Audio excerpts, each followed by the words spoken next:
Hey guys, and welcome back to another YouTube video. In this video, we're going through the Hawthorn versus Collingwood game. Collingwood just got absolutely destroyed. 11 goals straight was the margin, 133 to 67, and Collingwood's season is basically over. They need to win 4 out of their last 5 just to make the 8. Their season is absolutely in tatters. They've got so many injuries, so it's almost at the point where they should just start playing the kids. I think next week they will start playing the kids if they do lose, as the highest they can get to, they need 52 points to make it into the 8. The highest they can get to is 56, so they're really on the edge anyway of making the 8. So I think they will just start playing the kids if it pretty much gets to that point. But they also need to keep on competing because they gave away their first round pick as well. So it's sort of this conundrum of how do we win games but also get games into kids type of scenario. As well as I think they gave away their second rounder to, didn't they give away their second rounder in the Ginnivan trade anyway? But before we jump into this video, remember to like and subscribe, turn the notification bell on so you know when I upload, and let's get into this recap. So as you can see here was the score, 133 to 67. Then we jump down here and Jack Ginnivan just went on an absolute tear. Absolute tear. He was on, I think, almost 20 touches at half-time. He went absolutely berserk, and rightfully so, is probably going to be best on ground. He kicked 2, had 31 touches, 5 marks, 5 tackles as a small forward. And the small forward for Collingwood, where is he? I don't even see, did he even play? Did Schultz even play, or was he injured already? Just because, that swap there probably wasn't the best swap for Collingwood now, thinking about it. Especially paying up to get Schultz. Because Ginnivan is a really good player, and I know that their vibes were probably not there with him at Collingwood, but at Hawks, he looks like a really, really good player. Obviously, no fantasy relevance, but he's just fun to watch, honestly. Nash, he did really well as a secondary ruck, 112. No fancy relevance. Neither is D'Ambrosio with a 111. Not going to be fancy relevant. Sicily, 104. Could maybe impact next year if he keeps on getting these games together.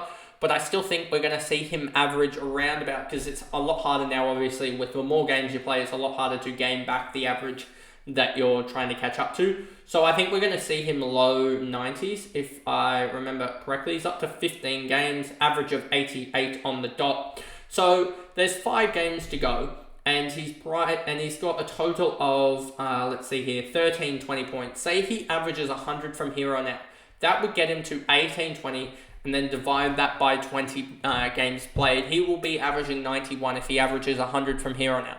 Averages 110, then that's roughly 1870, which is a 93.5. So I think we're going to get him somewhere between that 90 to 94 range. Somewhere in that pocket there for next year. And that could be an interesting one as a D1 if we get Blank and these other defenders back for Hawthorn. So I'm intrigued into how this is going to fall for him, especially with the injuries that he's had. He had a 30 game as well, and a couple of, not really injured games. He just didn't have anyone there with him. So this 30 game alongside these games where he sort of had to defend with guys there without any sort of other defenders will be interesting with him next year. But also you have to remember the fact that Hawthorn didn't really have any...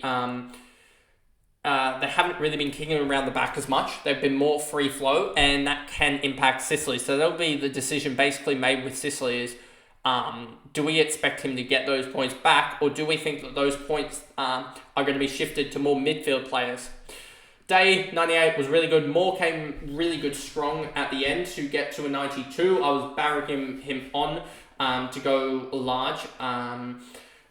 So I caught the end of... So I missed out on probably from here onwards to about the end of the third quarter, give or take, and a little bit of the last. I think I got back in with about 13 minutes to go, so I missed out on basically about a half of footy. Moore, he did a lot in the third, which was really good to see him get up to. I think I got back and he was on about 72 or so, 73. So counting that back, 89, 86... 83, 73 before that. And then, so I would have got back somewhere in this range here with 1849 or so left to go. Going in the game. So, or somewhere around there. I don't remember exactly what he was on, but he wasn't on the greatest number.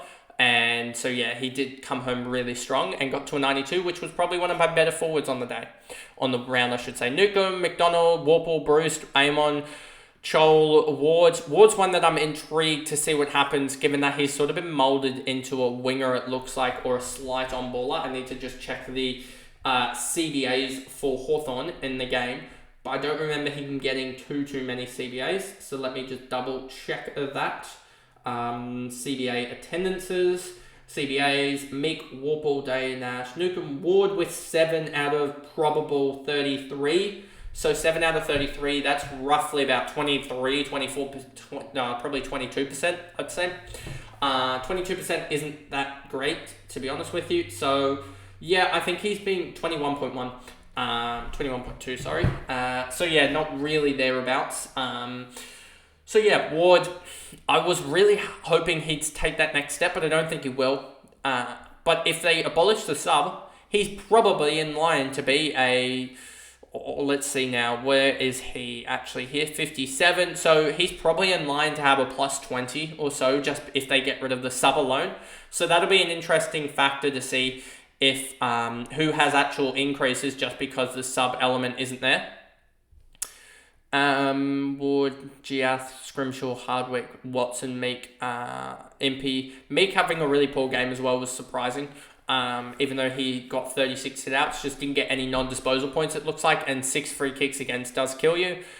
Weddle, Deer, McGuinness, Frost, Cameron with a 112. He did pretty well. 17, 32, 29, 33. He was pretty good in the end with 39 hit-outs as well, but he just got around the ground more, did more of the non-disposal work, and really held up the float for Collingwood, honestly. Nick Dacos, 87, in basically a non-tag game to have a 12-point first quarter. He's really... I don't know what's happening with him, to be honest with you. He's not getting those cheap marks that we usually think that a guy would get. So it'll be interesting next year what's to go with him, because he's going to be now priced at... what now? He might be priced at the end of the year around that 100 marker. That's what we're looking at. 21 CBAs as well for him. On the year, he's now averaging 102.4 fantasy points. So I still think there's room to grow with him, but I think almost not holding Nick Dacos for this year is almost the better option. Given that he's -6 on the year, I thought that he would probably be a +3 or 4. So it's been really surprising to see Nick Dacos not really take that next step. Given that he's probably, in this game as well, he's not going to get votes. He's probably now falling back. Him and Heaney have just hit a massive roadblock in the Brownlow votes, and are massively behind now. Just surprising to see Nick Dacos fall off. And will be an interesting debate next year whether he's actually fantasy viable, because he's having these type of games. Pendles, but the good thing about Dacos next year is potentially they have West Coast and North Melbourne twice if it is going to track the way it is, and that could actually help him. But also he could be involved in the early season buy-in, and you just don't even bother grabbing him. Pendlebury, Dacos, the other one, Crisp as well. Glad to see him gone from me. Him, and I think even in the end with Dunkley dropping a 61, I still think I gained 89 plus 75 is 164. So I still think in the end I gained about 22 points, 23 points, which basically covered my M8 being horrific. I'm pretty happy about that I did dump Crisp. I wish I had probably in the end dumped Crisp for... there wasn't really any 700k guys that really did anything. Let me just double check this. You're probably going to get my... you probably saw my trade already, which is going to be blinking obvious when you actually see who... but let's actually just check the prices. 700k last round. You could have gone... Ed Richards went 131 last week on the weekend. So could have gone him, but I don't think he's going to be fantasy relevant anyway. Keys, Rioli, Wines, Wood. I don't think there's many guys really fantasy relevant. Wood may come into the conversation for that F6 spot. But other than that, I don't think there's many that I would have potentially traded out of, to be honest with you. So I don't think that there was much merit. So I think I made the right move in the end. I just went to the wrong midfielder, as Trelaw went 140 odd off an injury. So yeah, that's what it is. Side bottom, Lipinski, DeGoey, Maynard, McStay, Elliott, Hill, Markov, McGuinness. McGuinness is one that I'm really high on, 45 from him. Not fancy high relevant, but just in general, I think he's going to become a really good player if he just gets more time in the side. Quaynor, Joe Richards, this is why you don't pay up for, I mean, you should have dumped him already, but this is why, alongside Humphreys and to a certain extent Manor, this is why you don't pay up for big rookies at this, even at this point in the season, just because they're going to drop stinkers and then they're sort of just in your side at like 400k and they have no relevance. So you try and almost get out of those guys and you just hope that those sort of 200, 300k guys can put up those big scores once every in a while, because that'll be the way that you get those big scores off the bench. Long, Moore, Noble, Hoskin, Elliott, Howe, Sullivan, and then Kruger off injured. So we'll see how they go with the tools next week, given that Kruger is concussed, I believe. And I don't think anyone from Hawthorn got any injuries per se. I think Deer was just a tactical sub on for McGuinness, who came on and actually played all right. So that right there is the video there going through the Hawthorn vs Collingwood game, and we'll still have one more review today going through the Geelong Western Bulldogs game. Whichever game comes up first technically on this DT Live site will be the one that I go through, and then the other ones will be on tomorrow's recaps as well, and then I think we have one more on the Wednesday as well to cover. But anyway, that's the video, and I'll see you guys in the next one. Bye guys.